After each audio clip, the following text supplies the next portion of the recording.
Hello students, welcome to my YouTube channel. आज इस video में हम food science and technology ICAR ASRB net examination के syllabus में से यूनिट 2 का पार्ट बी का topic major bread making processes को डिटेल में स्टडी करने जा रहे हैं।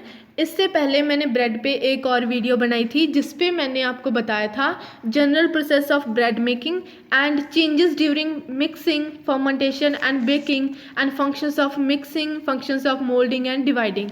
तो उसके बाद ये सेकेंड पार्ट है जिसमें आपको कवर करना है मेजर ब्रेड मेकिंग प्रोसेसेस, जिसमें हम वन बाय वन प्रोसेसेस को डिटेल में स्टडी करेंगे।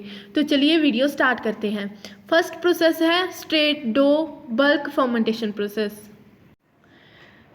इसमें क्या होता है, जो straight dough bulk fermentation process है, इसमें हम डो को फर्मेंट करते हैं बल्क में। ये ज़्यादातर traditional and most natural bread making processes में आता है। इसमें स्ट्रॉन्गर फ्लोर हमें रिक्वायर होता है लॉन्गर फर्मेंटेशन के लिए। तो उसके बाद हमारा जो डो की है डेवलपमेंट हो जाती है। Floor used for bulk fermentation process should be low in serial alpha amylase. तो जो हम इसके लिए फ्लोर यूज़ करेंगे बल्क फर्मेंटेशन के लिए, उस फ्लोर में जो अल्फ़ा अमाइलेजेस हैं वो सीरियल्स हैं कम होने चाहिए। ठीक है, because of the potential softening effect on the dough handling character extended bulk resting time. तो इस प्रोसेस के बारे में पढ़ते हैं। वे ऑल इंग्रेडिएंट्स, जितने भी ब्रेड में इंग्रेडिएंट्स होते हैं उनको सबको वे करना है। Develop dough by mixing and ferment. तो डेवलप करना है डो को मिक्सिंग करके एंड फर्मेंट करके। रिलेटिव ह्यूमिडिटी होनी चाहिए 85 डिग्री सेल्सियस एंड 2.5 आवर्स इस काम में लगने चाहिए एंड 30 डिग्री सेल्सियस टेम्परेचर होना चाहिए। उसके बाद पंचिंग करनी है एंड फर्मेंट करना है डो को 55 मिनट्स के लिए एंड उसके बाद डिवाइड करना है एंड डिवाइडिंग करनी है एंड इमीडिएटली प्रूफिंग कर देनी है 25 मिनट्स के लिए डो की। एंड उसके बाद मोल्डिंग करनी है एंड ब्रेड टिन्स पे रख देना है एंड फाइनली प्रूफिंग करनी है बाद में। उसके बाद फिर 55 मिनट्स के लिए एंड उसके बाद बेकिंग करनी है 220 से लेके 250 डिग्री सेल्सियस टेम्परेचर पे। ये होता है straight dough bulk fermentation process. Next process is sponge and dough bulk fermentation process. In this process, a part of flour, generally 2/3 part of the water and yeast are mixed just to form loose batter or dough. इस process में जो part है floor का, generally 2/3 part लेना है floor का, उसको water के साथ एंड ईस्ट के साथ मिक्स करेंगे। जस्ट हमें एक लूज बैटर और डो है जो प्रिपेयर करना है।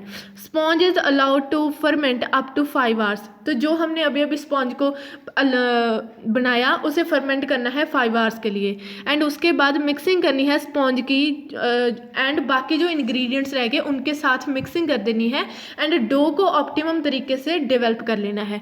तो वे करेंगे पहले तो हम flour, water and whole yeast को, फिर मिक्स करेंगे लूज डो को एंड फर्मेंट करेंगे 3 से लेके 5 आवर्स तक 30 डिग्री सेल्सियस पे एंड रिलेटिव ह्यूमिडिटी होनी चाहिए 85% एंड रेस्ट जो हमारे बाकी इंग्रेडिएंट्स बचे हैं उनको स्पॉन्ज के साथ हमें मिक्स करना है एंड 40 मिनट्स के लिए उसको डेवलप करके डो को रेस्ट करने देना है एंड उसके बाद डिवाइडिंग करनी है एंड इंटरमीडिएट प्रूफिंग करनी है 20 मिनट्स के लिए एंड उसके बाद मोल्डिंग करनी है एंड ब्रेड्स को टिन्स पे रख के फाइनल प्रूफिंग करनी है 55 मिनट्स के लिए एंड उसके बाद बेकिंग करनी है 220 से लेके 250 डिग्री सेल्सियस टेम्परेचर पे।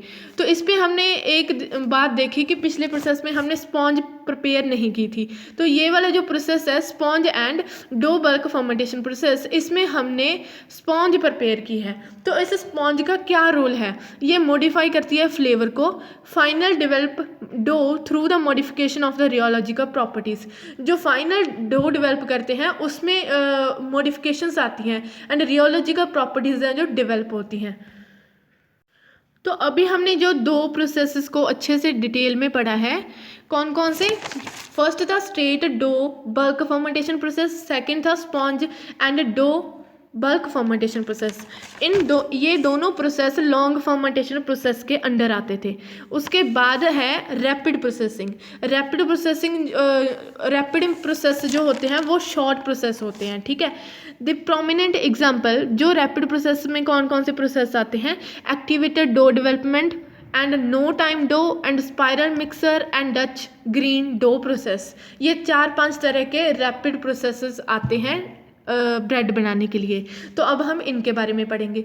तो फर्स्ट है जी एक्टिवेटेड डो डेवलपमेंट। जो एक्टिवेटेड डो डेवलपमेंट प्रोसेस था वो यूएसए में 1960 में डेवलप हुआ था।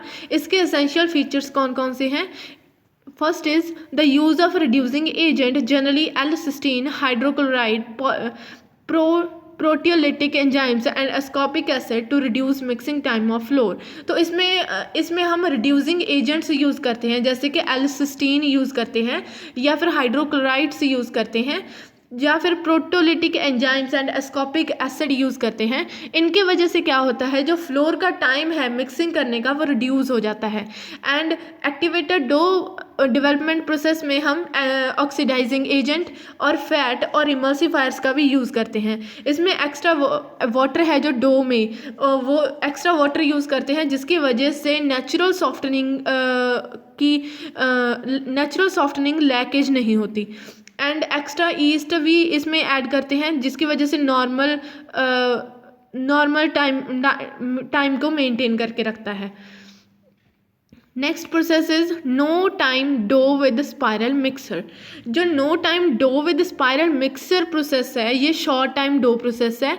इसका एडवांटेज क्या है कि इसको यूज़ करके हम एलिमिनेशन कर सकते हैं लॉन्ग फर्मेंटेशन टाइम को एंड एक्सपेंसिव इक्विपमेंट्स को, लेबर को एंड एनर्जी कॉस्ट को एलिमिनेट कर सकते हैं no time dough with spiral mixer का यूज़ करके।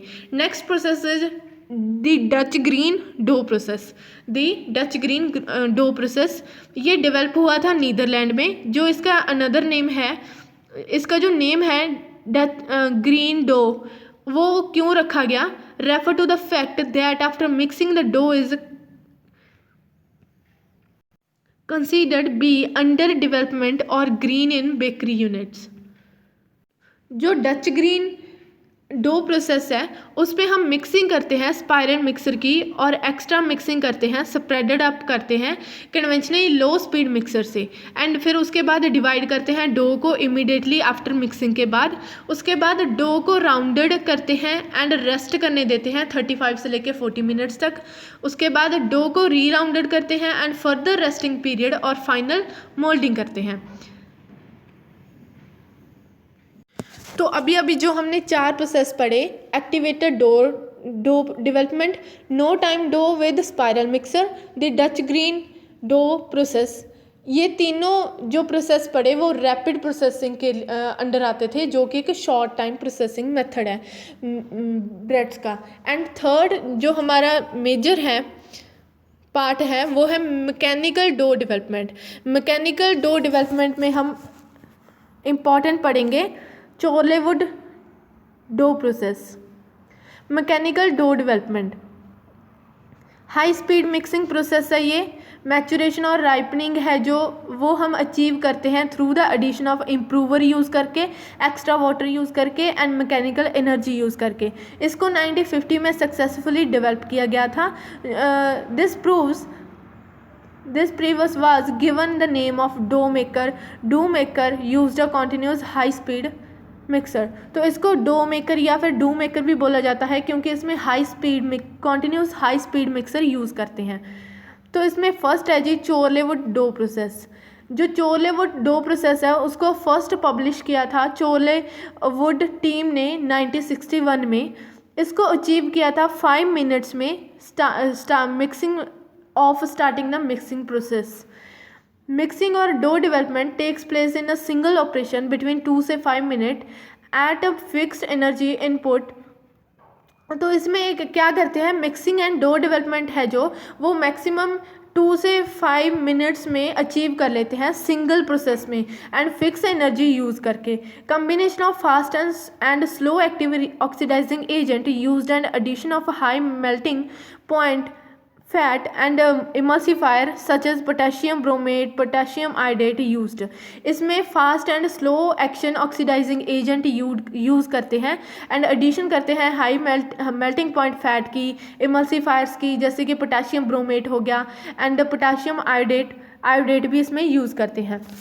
इसमें एक्स्ट्रा वाटर भी यूज़ करते हैं कंसिस्टेंसी है जो डो की उसको एडजस्ट करने के लिए। एक्स्ट्रा ईस्ट भी यूज़ करते हैं मेंटेन करने के लिए फाइनल प्रूफ टाइम को and control the mixer head space atmosphere to achieve the given bread cell structure. जो मिक्सर है उसके हेड स्पेस को कंट्रोल करते हैं ताकि जो हमारा जो ब्रेड है उसका सेल स्ट्रक्चर है जो अच्छा सेल स्ट्रक्चर है जो वो अचीव कर पाएँ। Next is a frozen dough process जो कि मैकेनिकल डो डेवलपमेंट प्रोसेस के अंडर आते हैं। Frozen dough process require longer proof time due to decrease yeast cell during freezing cycle. इसमें लॉन्गर प्रूफ टाइम चाहिए होता है क्योंकि जो ईस्ट होता है उसका सेल साइकिल डिक्रीज हो जाता है फ्रीजिंग साइकिल के कारण। Presence of emulsifier and oxidant, इसमें इमल्सीफायर एंड ऑक्सीडेंट्स को इमल्सीफायर को यूज़ करते हैं, ऑक्सीडेंट्स को यूज़ करते हैं ओवरकम करने के लिए डेलेटेरियस अफेक्ट ड्यूरिंग फ्रीजिंग। तो एक और प्रोसेस होता है माइक्रोवेव प्रोसेस। जो माइक्रोवेव प्रोसेस होता है वो हीट करना बिगन कर देता है इमीडिएटली वेरी फास्ट। तो ये इसमें आपको ये प्रोसेस है जो अच्छे से करना है, चोर-लेवल डो प्रोसेस, ठीक है। अब हमने डिफरेंट टाइप्स ऑफ प्रोसेसेस हैं जो ब्रेड बनाने के, उनको कवर कर लिया है। अब हम स्टडी करेंगे advantages and limitations of various bread processes के बारे में, ठीक है। तो जो डिफरेंट प्रोसेसेस हमने पढ़े हैं उनके एडवांटेजेस एंड लिमिटेशंस के बारे में स्टडी करेंगे। फर्स्ट है लॉन्ग बल्क फर्मेंटेशन। इसके एडवांटेजेस क्या हैं? टेस्ट इसका सुपीरियर आता है, सेल स्ट्रक्चर है जो ब्रेड क्रम्ब का वो इसका ज़्यादा प्रेफर किया जाता है, इसकी कॉस्ट भी लेस होती है, जो इसका प्लांट होता है मशीनरी उसकी कॉस्ट लेस होती है एंड केमिकल्स की रिक्वायरमेंट है जो बहुत कम पड़ती है। ये एक ट्रेडिशनल प्रोसेस है जिसमें फर्मेंटेशन टाइम ज़्यादा होता है बट फ्लेवर की डेवलपमेंट है जो बहुत अच्छे तरीके से होती है।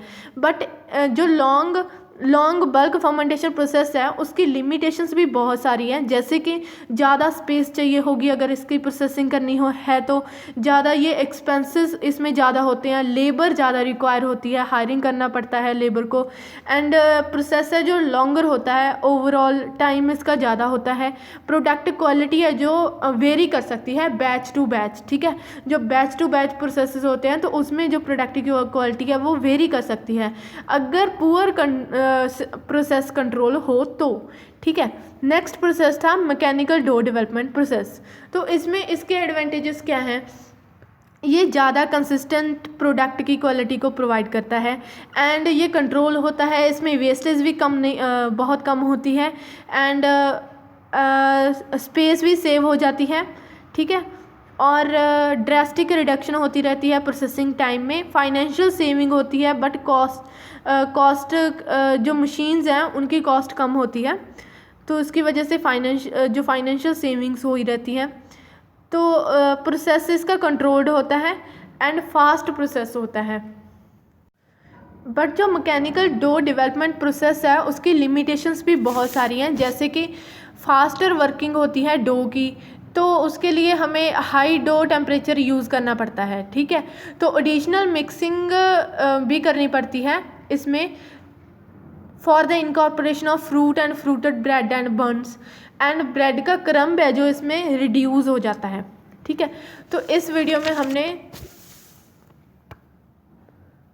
Advantages and limitations of various bread processes को कवर किया and various process and major bread making processes को हमने अच्छे से पढ़ा, जिसमें हमने लॉन्ग फर्मेंटेशन प्रोसेस को पढ़ा, उसमें हमने दो प्रोसेसेस को कवर किया, straight dough bulk fermentation process and next is a sponge and dough bulk fermentation process. उसके बाद हमने पढ़ा रैपिड प्रोसेसिंग में हमने तीन प्रोसेसेस को कवर किया, activated dough development, no time dough with spiral mixer and the Dutch green dough process. उसके बाद हमने मैकेनिकल डो डेवलपमेंट प्रोसेस किसके बारे में पढ़ा, जिसमें हमने कवर किया था चोरलेवुड dough process.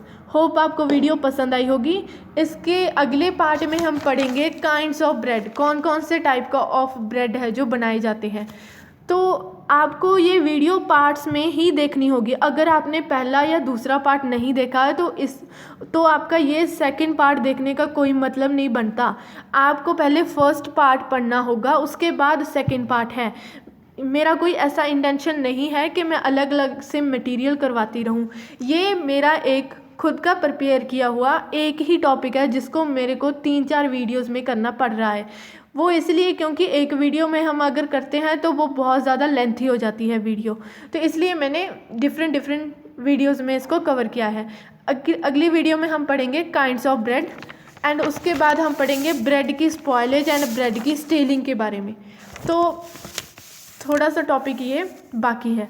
Thank you for watching, have a nice day. अगर कोई भी प्रॉब्लम हो आपको समझने में या कोई सजेशन देना चाहते हो तो मुझे कमेंट करके ज़रूर बताइएगा। अगर वीडियो पसंद आई तो भी कमेंट करके ज़रूर बताइएगा। Have a nice day.